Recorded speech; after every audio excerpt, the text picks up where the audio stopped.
2026, the brand podcast stopped being a nice to have for B2B marketing. It became a core channel treated by a lot of teams as their audio flagship. A strategic long-term asset, not just another content format. YouTube even overtook Spotify as the most used podcast platform this year.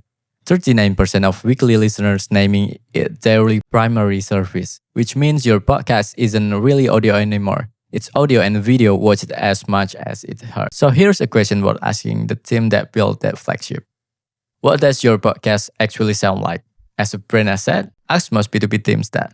And the honest answer is usually some version of we haven't really thought about it specifically.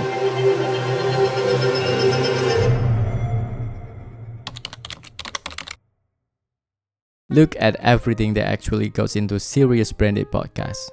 Months of content strategy, careful guest booking, taking points built around account-based targeting, coordinated distribution across LinkedIn, display, and podcast platform themselves.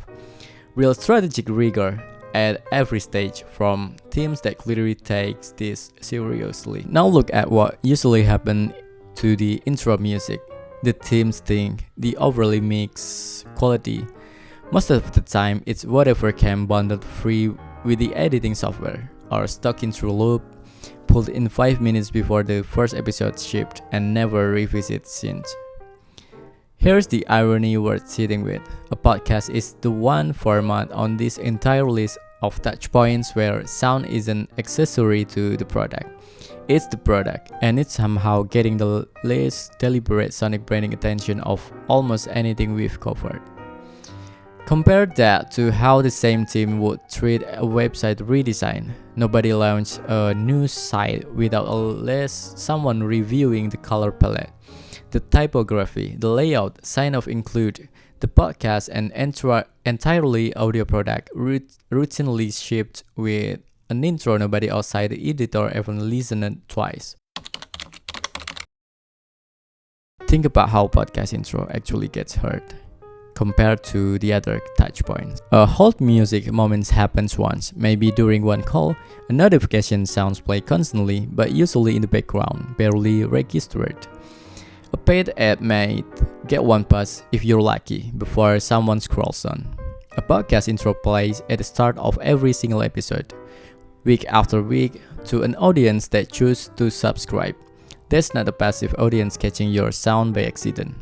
That's a real repeat, high-intent audience of decision makers actively choosing to come back and hear it again. That is quietly possibly the highest repetition, highest attention sonic touchpoint most B2B brands have anywhere in their marketing. Which means whatever plays in those first 5-second compound hard in one direction or the other. A genuinely distinct, deliberately branded intro built real recognition episode after episode. A generic stock loop, the same one running thousands of other B2B podcasts, just compounds forgettability at exactly the same rate. Now add the video layer on top, since YouTube is where most that weekly audience actually shows up. The intro thing isn't just heard anymore. It's time against whatever on screen at the moment too. A little card, a host face, a logo sting. A generic loop doesn't just fail to be recognizable on its own. It fails to sync with the one visual moment the whole episode built to reinforce it. Here's a pushback worth taking seriously. Our podcast is substance and insight, not stick production. Isn't obsessing over sound a little shallow for what we are trying to do. It's a fair instinct, and it's based on mixed up words untangling.